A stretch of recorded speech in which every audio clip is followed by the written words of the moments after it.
انسان کو جاہل پیدا کیا کہ اس کا امتحان تھا، تو اس کے آگے دو علم رکھ دیے، فہدیناہ النجدین۔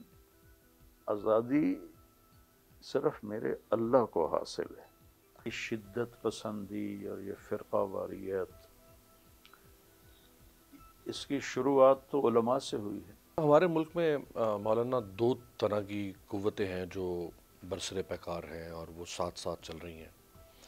ایک وہ لوگ ہیں یا وہ طبقہ ہے جو سمجھتا ہے کہ پاکستان کو ایک لبرل ملک ہونا چاہیے، ایک آزاد خیال ملک ہونا چاہیے، ریاست کا کوئی کام نہیں ہے کہ وہ کسی کے مذہب میں مداخلت کرے۔ جیسے یورپ میں آج سے 250 سال پہلے انہوں نے مذہب اور ریاست کو جدا کر دیا، لوگوں کی زندگی میں ریاست مداخلت نہ کرے، ہر شخص کو اس کے اعمال پر چھوڑ دیا جائے، قانون کے حوالے سے نہیں، ویسے اس کی اپنے ذاتی زندگی کے۔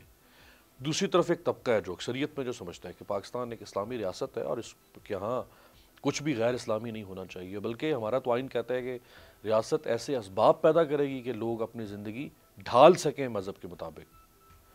اب یہ دو سوچ اور گزشتہ 7-8 سالوں سے اس میں اور زیادہ اضافہ ہو رہا ہے، اس مکالمے میں، اس مباحثے میں، اسے کیسے دیکھتے ہیں؟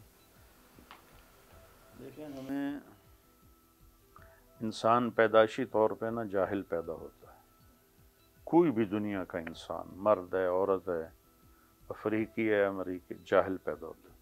واللہ اخرجکم من بطون امہاتکم لا تعلمون شیئا، اللہ نے تمہیں ماں کے پیٹ سے نکالا، تم کچھ بھی نہیں جانتے تھے۔ اس کے بالمقابل باقی جتنی مخلوق ہے وہ اتنی تعلیم یافتہ ہے کہ وہ اپنی منزل اور اپنے سفر سے 1 سینٹی میٹر بھی انحراف نہیں کرتے۔ آم کے درخت پہ کبھی انگور دیکھا؟ سوال ہی پیدا نہیں ہوتا۔ صحیح۔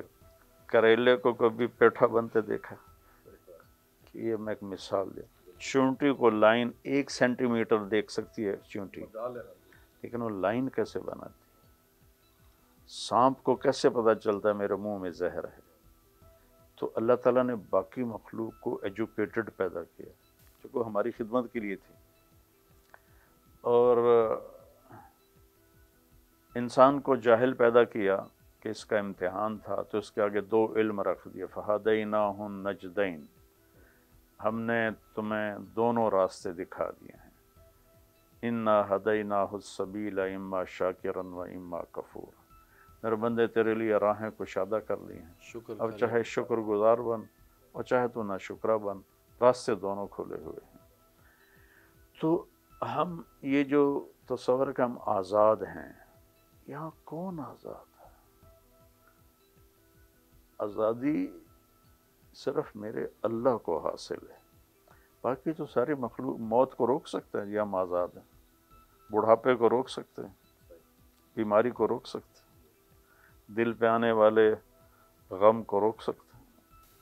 ہم تو آزاد ہیں ہی نہیں، ہمیں تو اللہ نے آزادی جنت میں رکھی ہے، وہ لبرل، کھلے عام، ہر چیز تمہارے لیے اللہ تعالیٰ مہیا کریں گے۔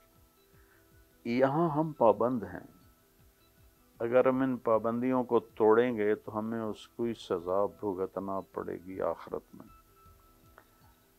اللہ تعالیٰ کسی کو پکڑتا ہے، کسی کو نہیں پکڑا، یزید کو نہیں پکڑا، آپ ہی مر گئے، ٹھیک، تو اس کا چھوٹا جرم تو نہیں تھا۔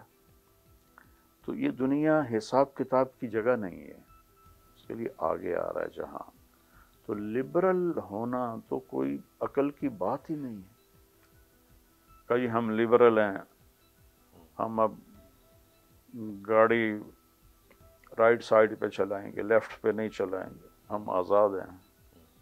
ٹکر کتنی ٹکریں ہوں، ہم آزاد ہیں، ہمیں کوئی روکنے والا نہیں، اٹھا کے سائنائڈ ہم کھا لیں گے تو 5 سیکنڈ لگیں گے مرنے میں۔ ہٹلر نے مرتے ہوئے سائنائڈ کھایا تھا۔ تو ہم لبرل ہو ہی نہیں سکتے، یہ تو ایک جہالت کا تصور ہے۔ کہیں ایسا تو نہیں مولانا کہ جو لوگ دین بیزار ہو چکے ہیں، یا ہم یوں کہہ سکتے ہیں، جن کو عموماً لبرل بھی کہا جاتا ہے، اور جن کی سوچ میں نے آپ کے سامنے رکھی، کہیں علماء کا کردار بھی ماضی میں ایسا رہا جو دہشت گردی اسلام کے ساتھ جڑ گئی. اسلام کو جس طرح استعمال کیا گیا مذہب کو مختلف جیسے مذہبی سیاسی جماعتیں اور مختلف معاشرے کے جیسے طبقات جنہوں نے مذہب کو استعمال کیا اپنے مفادات کے لیے، تو لوگ شاید کچھ لوگ اچاٹ ہو گئے. انہوں نے کہا بھئی یہ رکھو، اب تمہارا کام ہے اپنے پاس رکھو، ہمیں اس میں مت لاؤ، ہم اپنا دین خود دیکھ لیں گے، بنا لیں گے. یہ صحیح بات ہے. آپ پریزنٹیشن اگر غلط ہو تو اس کا رزلٹ بھی غلط ہوگا. تو یہ شدت پسندی اور یہ فرقہ واریت، اس کی شروعات تو علماء سے ہوئی ہے، لیکن سارے علماء تو ایسے نہیں. جی بالکل. اگر بری مثال ہے تو وہ کیوں لیتے ہیں؟ اچھی مثال لیں. بہت اچھی مثالیں بھی، اچھی مثالیں، اچھے نمونے، چونکہ دین کو اللہ نے قیامت تک باقی رکھنا ہے تو اس کو اٹھانے والے، اس کو لے کے چلنے والے ہر دور میں موجود رہیں گے. تو ہم نیگیٹو کیوں دیکھتے ہیں؟ ہم پازیٹیو دیکھیں. اور اس کے پوری دنیا میں مثالیں موجود ہیں اللہ کے فضل سے. تو چونکہ شیطان ہمیں ایک پوری طاقت ہے جو ہمیں نیگیٹیوٹی انسان کے اندر جلدی آتی ہے، پازیٹیوٹی بڑی دیر سے آتی ہے. وہ نیگیٹیو چیز کو ایک دم لیتا ہے، پازیٹیو کے لیے اس کے اوپر بوجھ پڑتا ہے. وہ بوجھ اس سے برداشت نہیں ہوتا تو کبھی نعرہ لگاتا ہے ہم آزاد ہیں، کبھی نعرہ لگاتا ہے ہم لبرل ہیں. موت سے بچ کے دکھا دیں تو ٹھیک. جیسے یہ تحریکیں بھی خواتین کے حوالے سے اٹھتی جی رہیں، جی میرا جی، جسم میری مرضی، یہ اور ساری سب. بیچار جو تحریکیں ہیں نا، یہ بہت ناسمجھ ہے. اور کچھ اس میں مردوں کا بھی قصور ہے. بالکل بالکل. خواتین کا استحصال تو اس میں حقیقت تو ہے نا. جس قدر ہمارے ملک میں بلکہ پوری دنیا میں، جی پوری دنیا میں سب سے زیادہ عورت امریکہ میں پٹتی ہے. جی. کیونکہ وہاں شادی تو ہے نہیں، گرل فرینڈ ہے. وہ نشے میں مار ان کے حشر کر دیتے.